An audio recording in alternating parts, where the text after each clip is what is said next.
नमस्कार दोस्तों, career success platform पे आप सभी का हार्दिक स्वागत है। आज हम रीट 27 फरवरी 2025 से जो पेपर होने वाला है, तो आज हम हिंदी की प्रीवियस ईयर क्वेश्चन सॉल्व करेंगे, जो आपके पेपर के लिए बहुत ही महत्वपूर्ण है और कंपल्सरी भी है, क्योंकि प्रीवियस ईयर क्वेश्चन से हर बार क्वेश्चन रिपीट होने की पूरी संभावना है। कम से कम आपका 10 से 15 नंबर क्वेश्चन हर बार प्रीवियस ईयर क्वेश्चन से रिपीट होते हैं। इसलिए आप पेपर की जब तैयारी कर रहे हैं और सोच रहे कि फर्स्ट अटेम्प्ट में हमारा पेपर क्लियर हो, तो सबसे पहले आप नोट्स जो बना रखे हैं आप उन्हें कवर करें। सेकंड में आपका होता है क्या, आप प्रीवियस ईयर क्वेश्चन के बिल्कुल आप कंठस्थ कर ले किसी भी तरह से। मतलब कंठस्थ करने का मतलब ये हो कि आप रिवाइज करते रहें और आप एक्स्ट्रा के लिए आप प्रैक्टिस सेट का भी प्रयोग करें। ठीक है, तो आज के सेट का हम हिंदी का हमारा सेट है, आज आपका फर्स्ट सेट हो चुका है, आज हमारा सेकंड सेट है। तो देखते हैं आज के सेट का फर्स्ट क्वेश्चन क्या है। तो क्वेश्चन हमारा है इस प्रकार के, उच्चारण का संधि विच्छेद है।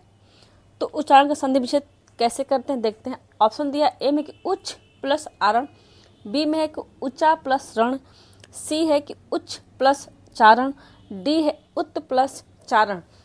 तो हम उच्चारण का संधि विच्छेद कैसे करें, तो जब उच्चारण का संधि विच्छेद हम करते हैं तो कैसे करते हैं, तो उत प्लस चारण। इसका राइट हो जाएगा आंसर, आपका ऑप्शन हो जाएगा डी, इसका राइट होगा आंसर। और एक क्वेश्चन यहाँ से एक और बनता है कि उच्चारण में कौन सी संधि है, कौन संधि है, तो व्यंजन संधि है। ठीक है, उच्चारण कौन संधि है, तो व्यंजन संधि है। ठीक है, अब देखते हैं कि व्यंजन संधि किसे कहते हैं। तो व्यंजन संधि हम कहते हैं व्यंजन के बाद यदि किसी स्वर या व्यंजन आने से जो परिवर्तन होता है उसे हम व्यंजन कहते हैं। ठीक है, लेकिन यहाँ पे क्या है, व्यंजन क्या, त क्या हमारा व्यंजन है और च क्या है हमारा व्यंजन है। तो जहाँ व्यंजन के बाद या स्वर हो या व्यंजन हो, किसी भी व्यंजन जो शब्द होता है, जैसे उच्चारण क्या हमारा व्यंजन शब्द है। ठीक है, तो इसके आदि में जो होता है स्वर हो या व्यंजन आने के जो परिवर्तन होता है उसे हम क्या कहते हैं, व्यंजन संधि कहते हैं। ठीक है, तो अब हम कुछ एग्जाम्पल और लेके समझते हैं। जैसे कि ये हमारा सचित्र, सचित्र में कौन सा व्यंजन होगा, तो ये हो जाएगा आपका व्यंजन संधि, क्योंकि पेपर के लिए समझना आप लोग के लिए बहुत ही महत्वपूर्ण है। सचित्र में क्या है हमारा व्यंजन संधि है। इसका हम कैसे करेंगे संधि, तो सत्य प्लस चरित्र, सत्य प्लस चरित्र। ठीक है, और कुछ एग्जाम्पल लेते हैं। जैसे कि आपका उच्चाटन, क्या होगा उच्चाटन। तो उच्चाटन के लिए क्या करेंगे हम, इसमें भी कौन सा व्यंजन संधि है, तो व्यंजन संधि है। इसके लिए हम क्या करेंगे, उद प्लस चाटन, उद प्लस चाटन। ठीक है, तो इस तरह से हम संधि को विच्छेद करने के बाद समझते हैं कि कौन सी संधि व्यंजन है या विसर्ग है या स्वर संधि है। ठीक है, तो उच्चारण में कौन संधि हो गई आपकी, व्यंजन संधि हो गई। सचित्र में कौन संधि हो गई, व्यंजन संधि। उच्चाटन में कौन संधि हो गई, व्यंजन संधि। उच्चारण का संधि विच्छेद क्या होता है, उत प्लस चारण में ये व्यंजन संधि का उदाहरण है। ठीक है, अब देखते हैं नेक्स्ट क्वेश्चन क्या है। नेक्स्ट पॉइंट हमने बताया ना, यदि पहला वर्ण यदि व्यंजन हो, वर्ण हो, तो क्या होता है आपका व्यंजन संधि होता है। तो पहला वर्ण क्या था हमारा, व्यंजन था। कैसे, किस प्रकार, ये हमारा पहला वर्ण क्या हो गया व्यंजन, और इसमें क्या हो गया पहला वर्ण व्यंजन, तो ये क्या हो गया हमारा व्यंजन संधि हो गया। ठीक है, अब देखते हैं नेक्स्ट क्वेश्चन क्या है हमारा। नेक्स्ट क्वेश्चन हमारा है कि तालव्य व्यंजन है। तालव्य व्यंजन कौन सा है, ऑप्शन देखते हैं। ए ट ठ ड ढ, बी है त थ द ध, सी है च छ ज झ, डी प फ भ। कौन सा संधि हो जाएगा हमारा, तो तालव्य कैसे होता है अब हम देखते हैं। जैसे हमारा क्या होता है, के फॉर केटीएम से क्या होता है कंठ, टी फॉर के टी, टी फॉर टी से क्या तालु, एम फॉर क्या होता है मूर्धा, डी फॉर दंत, ओ फॉर ओष्ठ। ये हमारा क्या हो गया ट्रिक हो गया, ये तो हर जगह दिखेगी आपको ट्रिक। ठीक है, तो कंठ में क्या होता है हमारा, तो कंठ में किस प्रकार होता है, क ख ग घ अंग। ये जो लास्ट का व्यंजन होता है इसे हम कौन सा कहते हैं, इसको नासिकीय व्यंजन कहते हैं या नासिकीय है। ठीक है, ये अनुनासिक है या अनुनासिक है। ठीक है, तो क ख ग क्या हो गया, ये जो कंठ से आवाज निकलती है वो क्या होती है हमारी कंठ। तालव्य च छ ज झ, जिनका उच्चारण तालु से रहता है तालव्य व्यंजन कहलाता है। ठीक है, कौन सा व्यंजन? तालव्य व्यंजन कहलाता है वो, जिनका तात्पर्य जिनका तालु से उच्चारण का स्थान होता है उसे हम क्या कहते हैं? तालव्य कहते हैं। जैसे च, छ, ज, झ, यह कहाँ से इसका उच्चारण कर रहे हैं हम? इसका हम तालव्य से कर रहे हैं, मतलब तालु से कर रहे हैं, तो ये क्या हो गया हमारा? ये तालव्य व्यंजन हो गया। तो तालव्य व्यंजन में कौन सा होगा हमारा? च, छ, ज, झ, इ से होता है। ठीक, तो इसका राइट हो जाएगा आंसर, आपको ऑप्शन हो जाएगा सी, च, छ, ज, झ, क्या हमारा ये तालव्य से होता है। ठीक है, तो तालव्य में और कौन कौन से व्यंजन होते हैं? तो हमारा होता है य, श, और स्वर में क्या होते हैं? ई, छोटी ई और बड़ी ई, ये स्वर क्या होते हैं? ये हमारे तालव्य से होते हैं, और य और श। ठीक है, तो च, छ, ज, झ, य, श, ई, ये सब हमारे क्या होते हैं आपके? ये हो जाते हैं हमारे तालव्य व्यंजन से होते हैं। ट, ठ, ड, ढ किससे होता है? तो ये हमारे मूर्धा से होता है। ठीक है, और त, थ, द, ध ये हमारा दंत से होता है। तो जैसे दंत से बोलिए ये त, थ, द, ध, तो ये क्या हो गया हमारा? दंत से हो गया। प, फ, ब, भ ये हमारा होते हैं आपका ओष्ठ से होता है। ठीक है, तो इसका जो तालव्य से क्या है, जो जिसको हम तालु से बोलने से प्रयोग करते च, छ, ज, झ, तो ये हमारा क्या होगा? तालव्य होगा। तो इसका राइट हो जाएगा आंसर, आपको ऑप्शन सी इसका राइट हो जाएगा आंसर। ठीक है, अब देखते हैं नेक्स्ट क्वेश्चन क्या हमारा। नेक्स्ट क्वेश्चन है कि किस समूह में सभी शब्द यौगिक हैं? ऑप्शन ए में दिया है घोड़ा, किताब, अजायब घर, मस्जिद। बी में दिया है रसोई घर, अनपढ़, पुस्तकालय, राजमहल। सी में है चाय, जूता, पहलवान, दर्शक। डी में है मोबाइल, चम्मच, साड़ी, हवा। तो यौगिक शब्द किसे कहते हैं? पहले इसको हम समझते हैं कि यौगिक शब्द किसे कहते हैं। कि वह शब्द जो दो या दो से अधिक शब्दों के योग से बने हो उन्हें हम क्या कहते हैं? यौगिक शब्द कहते हैं। जैसे हिमालय क्या होता है? हिम प्लस आलय, इसमें क्या हो? दो या दो से अधिक शब्दों से योग बने हुए हैं, तो क्या हो गया हमारा? यौगिक शब्द हो गया। तो देखते हैं कौन कौन सा है यौगिक शब्द हमारा इसमें। तो इसमें हमारा हो जाएगा दो से अधिक कौन सा वर्ड मिले? जैसे रसोई घर, तो रसोई प्लस घर क्या हो गया हमारा? रसोई, क्योंकि यहाँ दो से अधिक शब्दों का प्रयोग हुआ है। इसका राइट हो जाएगा आंसर, आपको ऑप्शन बी। अनपढ़ है, तो अनपढ़ में क्या हो जाएगा? तो अन प्लस पढ़, अन प्लस पढ़ मतलब अनपढ़। पुस्तकालय, पुस्तक प्लस आलय, पुस्तक प्लस आलय। ठीक है, और क्या? राज, तो राज प्लस महल। तो यहाँ पे क्या हुआ है? यहाँ पे दो या दो से अधिक शब्दों का प्रयोग हुआ है। जैसे रसोई है, तो रसोई के साथ क्या जोड़ा गया है? घर, तो क्या बन गया हमारा? रसोई घर। अनपढ़, अन प्लस पढ़, पढ़ में क्या जो इसमें दो से अधिक वर्ड का प्रयोग हुआ तो बन गया क्या हमारा? अनपढ़। पुस्तक प्लस आलय, तो पुस्तक का घर मतलब ये पुस्तकालय, दो से अधिक शब्दों का प्रयोग हुआ। राज का महल, राजमहल, तो यहाँ पे दो से अधिक शब्दों का प्रयोग हुआ है। तो इसका राइट हो जाएगा आंसर, आपको ऑप्शन हो जाएगा बी इसका राइट हो जाएगा आंसर। जैसे इसमें अजायब घर, अजायब प्लस घर, इसमें तो है यौगिक शब्द, लेकिन और सब में नहीं है। सी में है कि जूता, चाय, जूता, पहलवान, दर्शक, इसमें भी पहल प्लस वान, लेकिन इसमें एक से अधिक तो शब्द हैं, लेकिन क्या वो सारे में नहीं है। मोबाइल, चम्मच, साड़ी, हवा, ये सब क्या हो गया हमारे? यौगिक शब्द नहीं है। तो इसका राइट हो जाएगा आंसर, आपको ऑप्शन हो जाएगा बी। रसोई घर, अनपढ़, पुस्तकालय, राजमहल, इसका राइट हो जाएगा आंसर। अब देखते हैं नेक्स्ट क्वेश्चन क्या हमारा।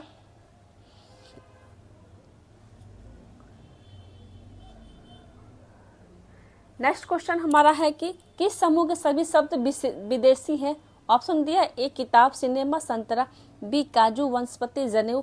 डी है कारतूस, प्रयोजन, कुली। और डी सी है कर्फ्यू, महाविद्यालय, गमला।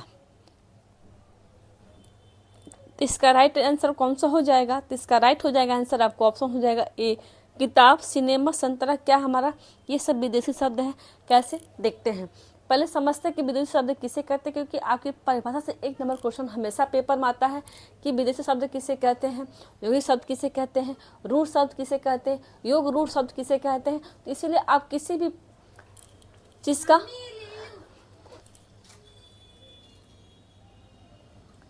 का पहले परिभाषा को आप याद कीजिएगा, उसके बाद से आप फिर से इसके बारे में समझिएगा। ठीक है, अब हम देखते हैं कि एग्जाम परिभाषा में विदेशी शब्द किसे कहते हैं। जो शब्द अरबी, फारसी, पुर्तगाली, फ्रांसीसी, अंग्रेजी आदि विशेष भाषाओं में हिंदी में आ गए तो उन्हें हम क्या कहते हैं? विदेशी शब्द कहते हैं। कौन कौन शब्द होते हैं? अरबी होते हैं, फारसी, पुर्तगाली, फ्रांसीसी और अंग्रेजी आदि विदेशी शब्द भाषाओं से हिंदी में अगर आ गए तो उन्हें हम क्या कहेंगे? विदेशी शब्द कहते हैं। जैसे अरबी शब्द में कौन कौन सा आता है आपका? अदालत, तारीख, औरत, मुकदमा, ये सब क्या हमारे? ये होते हैं हमारे अरबी शब्द। फारसी शब्द में कौन सा होता है? आदमी, चश्मा, चाकू, दुकान, ये सब क्या हो गया हमारे? ये सब हो गए फारसी शब्द हो गया। ठीक है। तुर्की या पुर्तगाली शब्द कौन से हो गए? तोप, लाश, चमचा, तमगा आदि ये सब क्या हमारा हो गया? तो पुर्तगाली या तुर्की शब्द जिसको हम कहते हैं उसको हम कहते हैं। अंग्रेजी शब्द में कौन सा होता है? Appeal, college, doctor, fees, rail आदि ये सब क्या हो गया हमारे? अंग्रेजी शब्द हो गए। ठीक। फ्रांसीसी में कौन कौन से होते हैं? तो काजू, कूपन, रेस्टोरेंट, कर्फ्यू, बिगुल, पुलिस, ये सब क्या हो गया हमारे? ये सब हो जाते हैं हमारे फ्रांसीसी शब्द होते हैं। तो इन सब से जो सारे शब्दों से जो मिलकर शब्द बनता है वो क्या होते हैं हमारे? ये सब हो जाते हैं हमारे विदेशी शब्द हो जाते हैं। जैसे ये हो जाता है हमारा, किस तरह से हम समझते हैं। ठीक है, हो गया। ये सारे मिलके क्या बन गए? हमारे विदेशी शब्द बनते हैं। अब देखते हैं नेक्स्ट क्वेश्चन कौन सा है हमारा। नेक्स्ट क्वेश्चन हमारा कि जिसका पहला पद विशेषण और दूसरा पद विशेष से उसे कहते हैं क्या? समास के बारे में पढ़ाया गया है और समास की हमने क्लास ले रखी है। आपकी उसकी वीडियो आपको लिंक पे प्रोवाइड कर दी गई है, आप जाकर उसे देखें और share, like, subscribe and share जरूर करें। ठीक है, तो देखते हैं क्वेश्चन दिया कि जिसका पहला पद विशेषण और दूसरा पद विशेष से हो उसे हम क्या कहते हैं।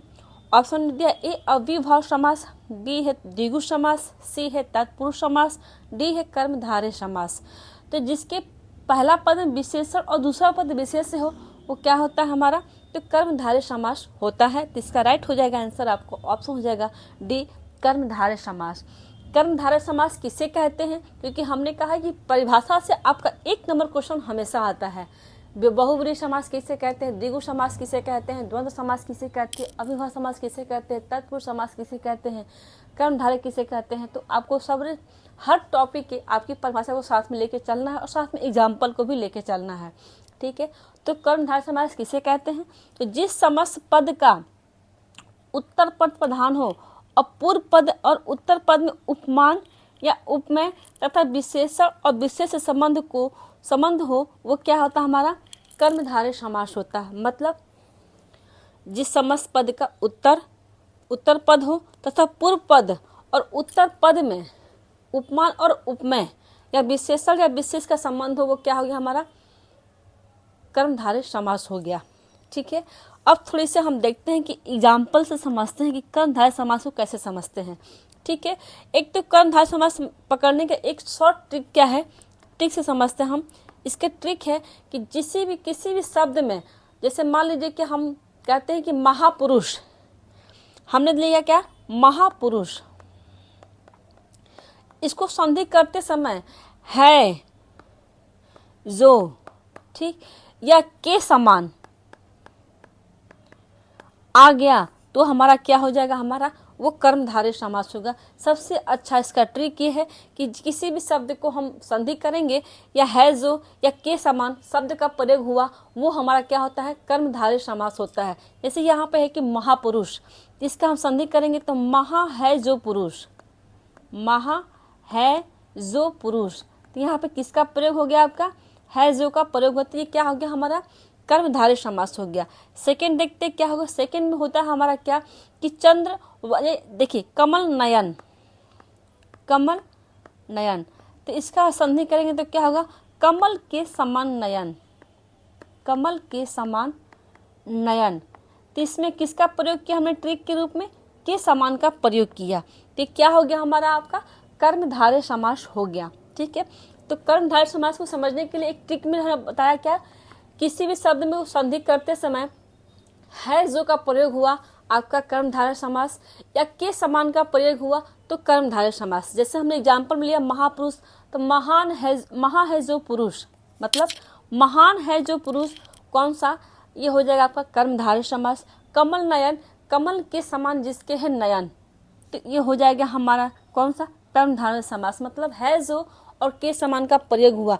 और एग्जाम्पल समझते हैं हम, क्या हो जाता है, पीताम्बर, देखते हैं पीताम्बर, इसका हम संधि करेंगे तो कैसे करेंगे, पीला है जो अंबर, पीला है जो अंबर, मतलब इसमें किसका हम प्रयोग कर दिए, है जो का हम प्रयोग कर दिए, तो क्या हो गया हमारा आपका ये कर्मधारय समास हो गया। जैसे मृग नयनी, एग्जाम्पल में क्या ले लिया हमने, मृग नयनी, तो इसका हम संधि करेंगे तो क्या होगा, मृग के समान नेत्र वाली या नयन, ठीक, तो क्या हो गया हमारा के समान यहाँ पे प्रयोग हो गया, तो क्या हो गया हमारा कर्मधारय समास हो गया।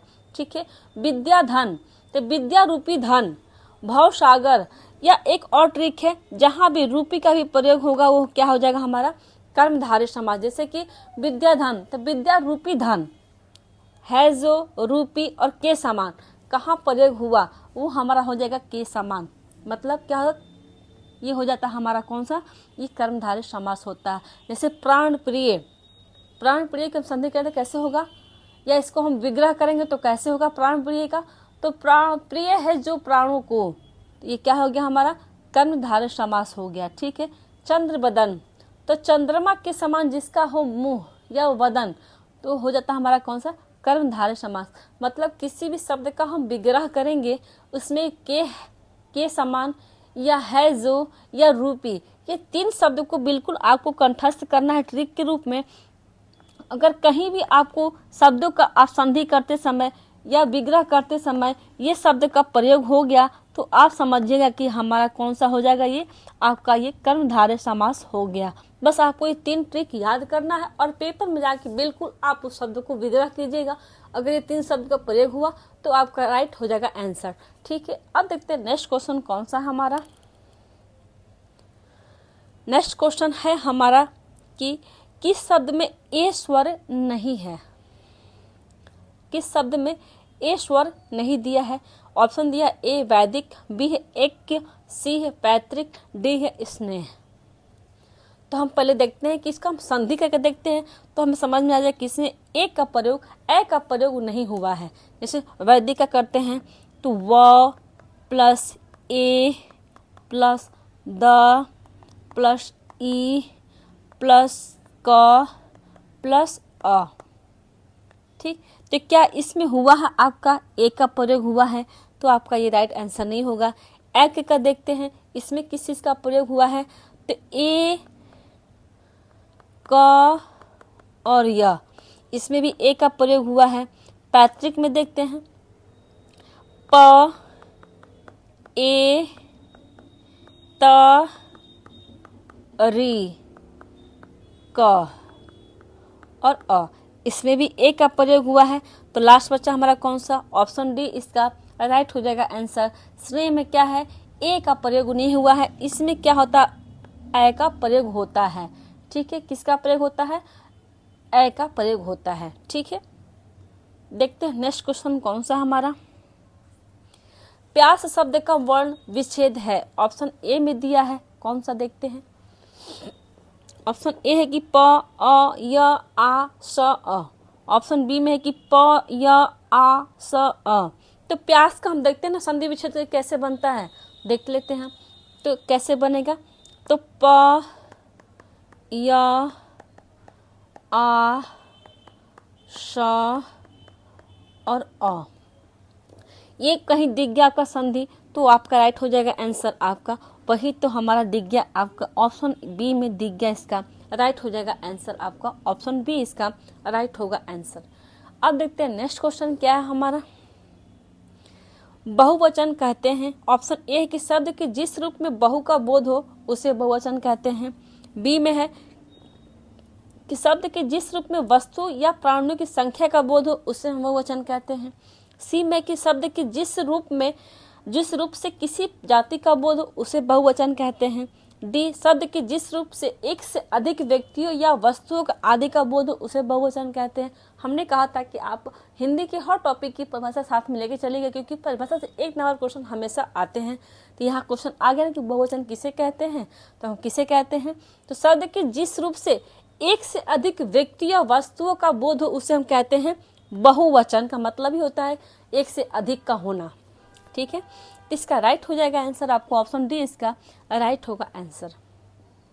अब देखते हैं नेक्स्ट क्वेश्चन क्या है हमारा। क्वेश्चन है किस समूह के सभी शब्द चंद्रमा के पर्यायवाची हैं। ऑप्शन ए में दिया है शशि, इंदु, राज, रजनीपति। बी में है कि निशाकर, शशांक, नवनीत। सी है छापाकर, मलय, निशानाथ। डी है आफ्ताब, राकेश, ग्रहण। तो इसका राइट हो जाएगा कौन सा आपका, तो चंद्रमा कौन कौन सा होता है, तो इसका राइट हो जाएगा आंसर आपको ऑप्शन हो जाएगा ए शशि, इंदु, रजनीपति। ये क्या हमारे तो चंद्रमा के आपके पर्यायवाची शब्द हैं।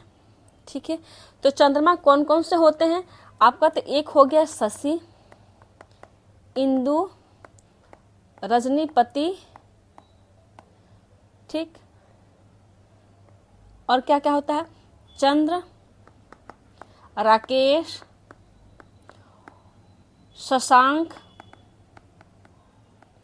और मयंक, सुधांशु। ये शब्द किसके हैं, तो ये शब्द हमारे होते हैं शशि के। ये इसका चंद्रमा का पर्यायवाची शब्द हो गए हमारे। इतने सारे कौन कौन से हैं, तो आपका शशि, इंदु, रजनीपति, चंद्र, राकेश, शशांक, मयंक, सुधांशु।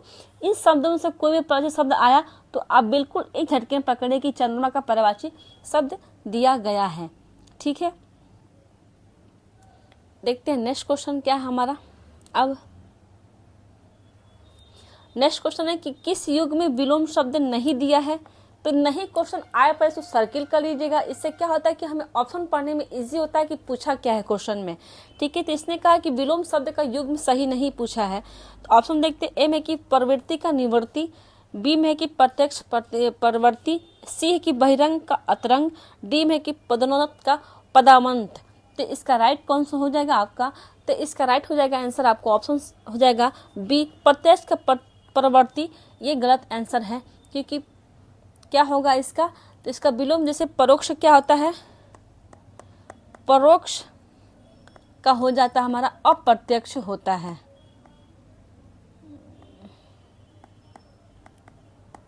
ठीक है, अपरिवर्तित का मतलब क्या होता है, परिवर्तित क्या होगा हमारा, इसका क्या हो जाएगा, परिवर्तित का पूर्ववर्ती होता है। अप्रत्यक्ष प्रत्यक्ष क्या होता है, परोक्ष होता है। ठीक है, अब देखते हैं नेक्स्ट क्वेश्चन कौन सा हमारा। नेक्स्ट क्वेश्चन के संतोष का विलोम शब्द है। ऑप्शन ए असंतुष्ट, बी है असंतोष, सी निसंतोष, डी असंतोषी। तो विलोम शब्द किसका होगा, तो असंतोष क्या है हमारा, संतोष का विलोम शब्द होगा। असंतोष का होता है संतोष, इसका विलोम शब्द। इसका राइट हो जाएगा आंसर आपको ऑप्शन बी इसका राइट होगा आंसर। नेक्स्ट क्वेश्चन है कौन सा जीवन का सही एकनार्थी शब्द नहीं पूछा है।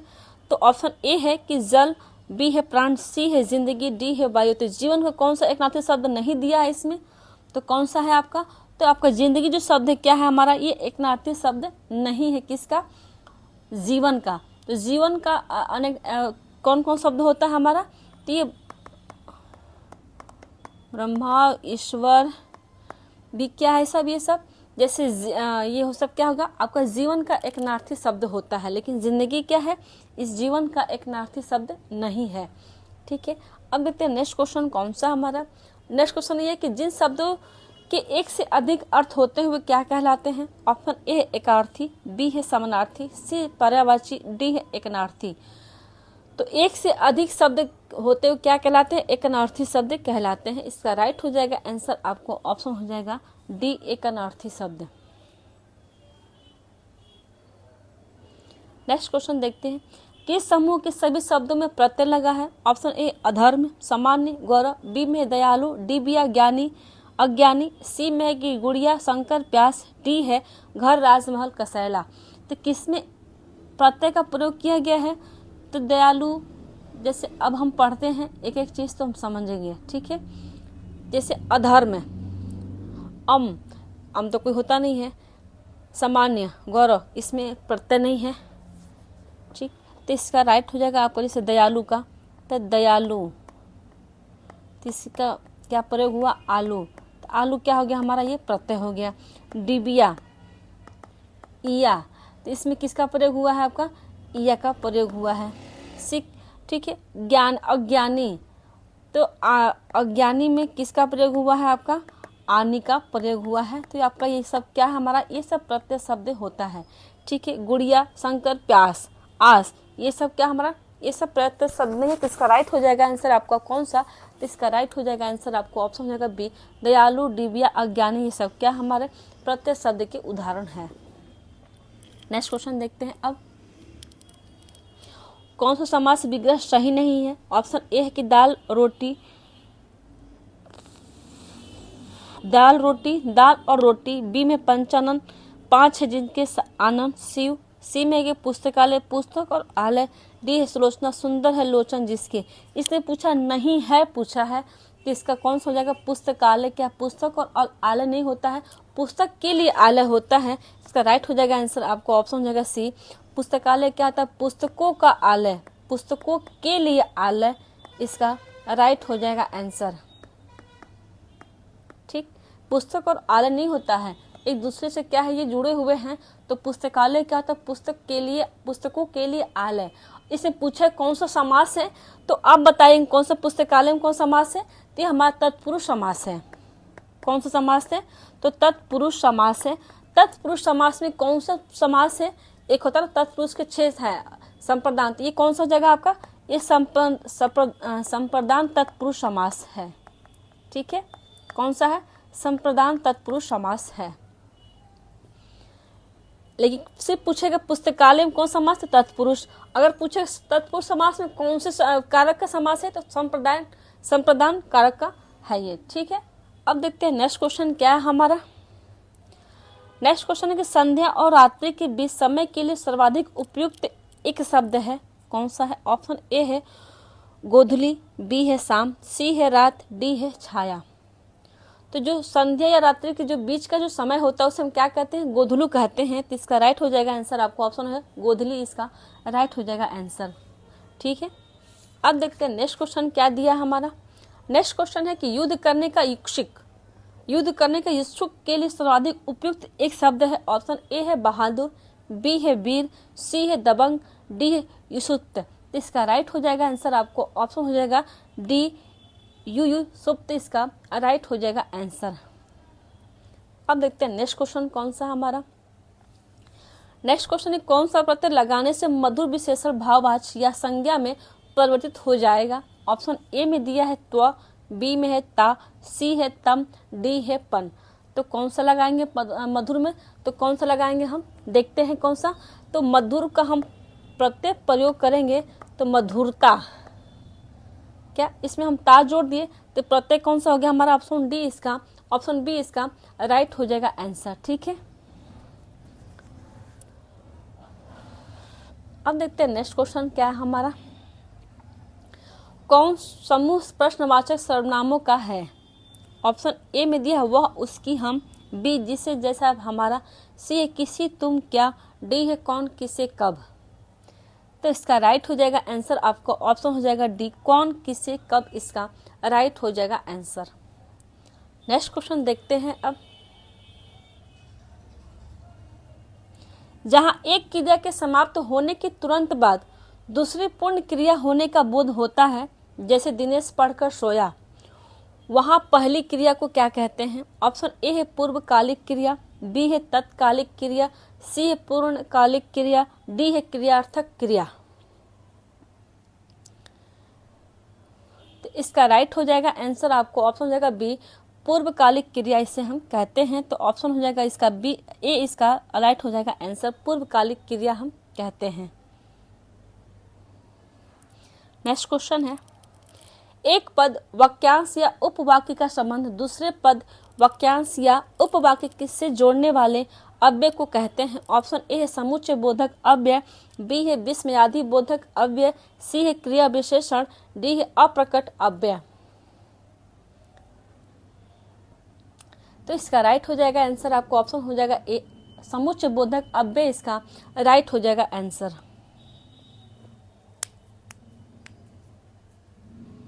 नेक्स्ट क्वेश्चन देखते हैं।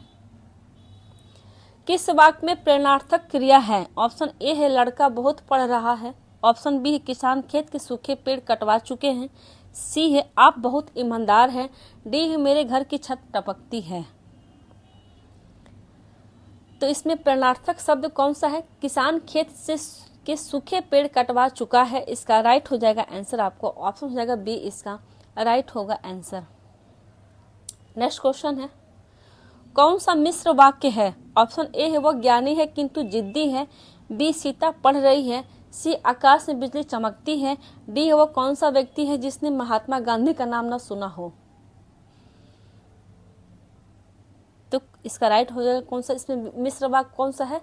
तो इसमें क्या होगा, वह कौन सा व्यक्ति है जिसने महात्मा गांधी का नाम न सुना हो। कि क्या हमारा मिश्र वाक्य में इसका होता है, इसका राइट हो जाएगा आंसर आपको ऑप्शन डी, इसका राइट हो जाएगा आंसर। नेक्स्ट क्वेश्चन देखते हैं अब। राम आया, भाई से मिला और तुरंत लौट गया, यह वाक्य क्या होगा आपका? राम आया कॉमा भाई से मिला और तुरंत लौट गया, ये कैसा वाक्य है? ऑप्शन देखते हैं, ए मिश्र वाक्य है, बी सरल वाक्य है, सी संयुक्त वाक्य है, डी जटिल वाक्य है। तो ये कैसा वाक्य है? तो संयुक्त वाक्य है, क्योंकि संयुक्त है। राम आया, भाई से मिला और तुरंत लौट गया, ये शब्द कैसा हो गया हमारा?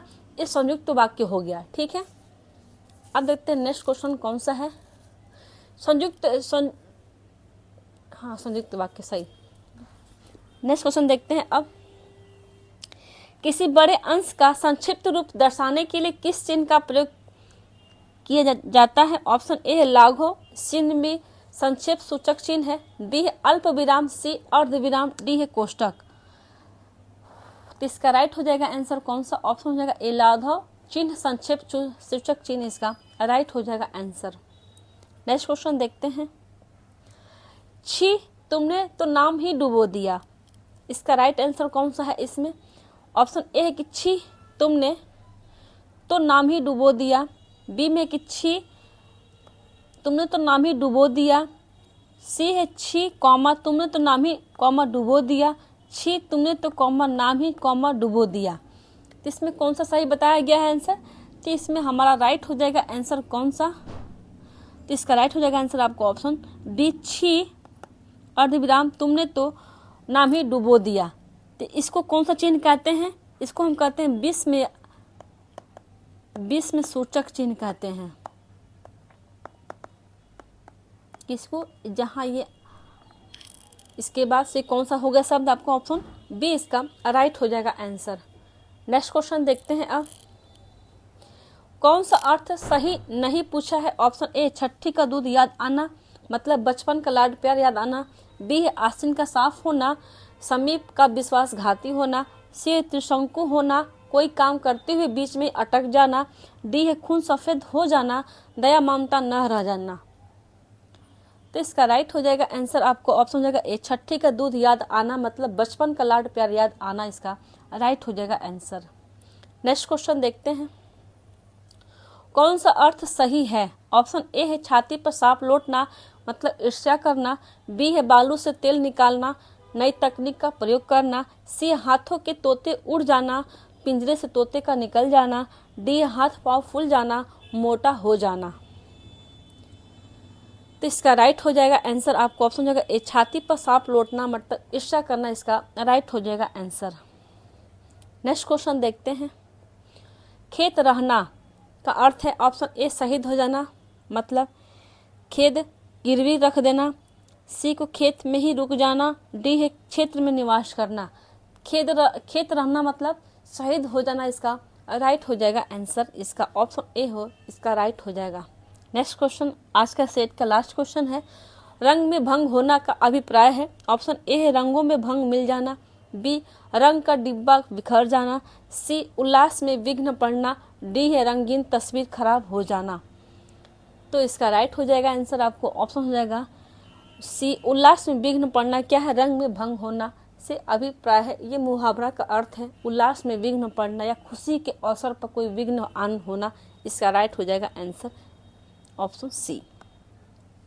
आज का सेट ये समाप्त होता है। वीडियो को like and subscribe and share जरूर करें। Thank you.